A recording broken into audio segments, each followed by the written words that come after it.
بسم اللہ الرحمن الرحیم۔ معزز سامعین، ابھی 2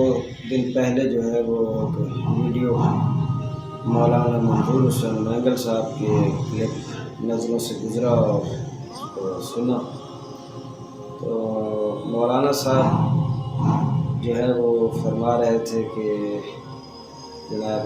ایران کے اندر تہران شہر میں جو ہے وہ کوئی سنی مسجد نہیں ہے۔ مولانا صاحب کے اطلاع کے لیے عرض ہے کہ جناب تہران کے اندر 9 مساجد اہل سنت موجود ہیں اور وہ اہل سنت میرے برادران، میرے بھائی، میری جان اپنی عبادات بہت ہی آزادانہ طریقے سے کرتے ہیں۔ کوئی سنی شیعہ مسئلہ نہیں ہے اور یہاں پاکستان کے اندر بھی ایسا کوئی مسئلہ نہیں ہے۔ جہاں تک تعلق ہے مسجد کو گرانے کا تو ظاہر ہے کہ کوئی بھی مسلمان مسجد گرانے کے حق میں نہیں ہے اور کسی مسلمانوں کو ایک گروہ نے وہ مسجد گرانے کا حکم نہیں دیا بلکہ سپریم کورٹ نے حکم دیا ہے۔ تو آپ قانونی اور آئینی جد و جہد کریں اور انشاءاللہ اس میں جہاں ہمارا کردار ہوگا وہ واضح ہوگا اور آئینی اور قانونی انداز میں ہم آپ کے ساتھ ہیں۔ اور ظاہر ہے کہ اگر مسجد حق بجانب ہے اور وہ واقعاً صحیح ہے تو پھر اس کا دفاع کرنا ہر مسلمان پر واجب ہے اور فریضہ ہے، لیکن کم از کم پاکستان کی سرزمین جو ہے وہ متحمل نہیں ہے کہ یہاں پہ خون خرابہ کیا جائے، یہاں پہ قتل و غارت ہو، تو اسلام بھی اس چیز کی اجازت نہیں دیتا۔ ہم نے ہمیشہ اتحاد و وحدت کی بات کی ہے اور اگر کہیں اختلافات موجود ہیں تو وہ علمی طریقے سے سوال و جواب کی شکل میں اور دلیل و برہان قائم کر کے جو ہے وہ دیے جا سکتے ہیں۔ باقی ظاہر ہے کہ مسئلہ یہاں کا تھا اس مسجد کو سپریم کورٹ کے آرڈر کے تحت گرانے کا، تو اس عنوان پہ بات ہونی چاہیے تھی، نہ کہ تہران کی مسجدوں کا ذکر ہونا چاہیے تھا۔ اور تہران کے اندر الحمدللہ کیا پورے ایران کے اندر میرے سنی برادران موجود ہیں اور شیعہ اور سنی مل کر جو ہے وہ وہاں پہ اپنے ملک کا دفاع کرتے ہیں وہاں پہ، اور وہاں کوئی سنی شیعہ مسئلہ نہیں ہے۔ اور حرم جناب معصومہ قم کے اندر اور حرم امام رضا میں ہم اپنی آنکھوں سے دیکھ کر آئے ہیں کہ وہاں بھی اہل سنت برادران اپنے طور طریقوں کے مطابق نماز ادا کرتے ہیں، ہاتھ باندھ کر نماز پڑھتے ہیں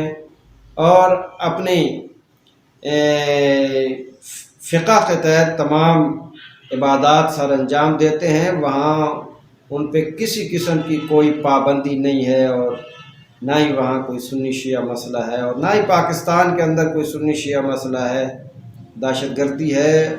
اور دہشت گردی کے خاتمے کے لیے ہم سب مکاتب فکر کو مل کر کام کرنا چاہیے، اپنی سوچوں کو وسیع کرنا چاہیے اور اپنے ظرف کو اعلیٰ بنانا چاہیے۔ قوت برداشت کا مادہ ہم میں زیادہ ہونا چاہیے بنسبت عام لوگوں کے۔ تو ہمارے ذمے تو یعنی جو علماء کرام ہیں، چاہے ان کا تعلق کسی بھی مکتب فکر سے ہو، علماء کرام کی جو ذمہ داری ہے وہ بہت بڑی ہے اور اس کو وہ ذمہ داری سوچ سمجھ کے نبھانی ہوگی کہ اس کی وجہ سے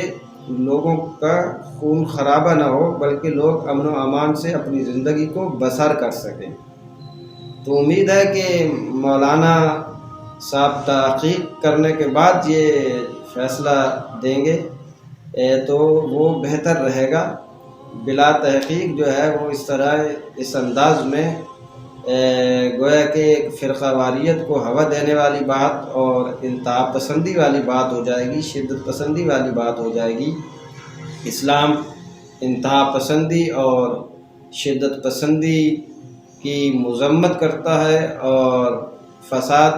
پھیلانے والوں سے دور رہنے کا حکم دیتا ہے۔ لہٰذا مملکت خداداد پاکستان کی حفاظت کے لیے اور اس ملک کی تمام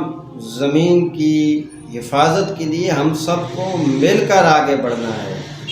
اور اختلافات صدیوں سے ہیں اور رہیں گے، لیکن اختلافات کا مطلب قتل و غارت نہیں ہے، فساد نہیں ہے، اور نہ ہی کسی کی عبادت گاہوں پہ حملہ آور ہونا، یہ کسی کو زیب نہیں دیتا۔ اور میں سمجھتا ہوں کہ پاکستان کے اندر اس وقت جو صورتحال ہے وہ بہت ہی ایک نازک ہے، اس پہ اداروں کو توجہ دینی چاہیے، اور جو بھی غیر قانونی اور غیر آئینی طریقے سے کام کر رہے ہیں لوگ، ان تمام لوگوں کو قانون کے دائرے میں لایا جائے۔ ہم اس ملک کے اندر قانون و آئین کی بالادستی چاہتے ہیں کہ جس قانون کے اندر امیر اور غریب کے ساتھ ایک جیسا سلوک ہونا چاہیے، امتیازی سلوک نہیں ہونا چاہیے۔ اور میں سمجھتا ہوں کہ ہمیں مل کر پاکستان کے لیے کام کرنا ہے۔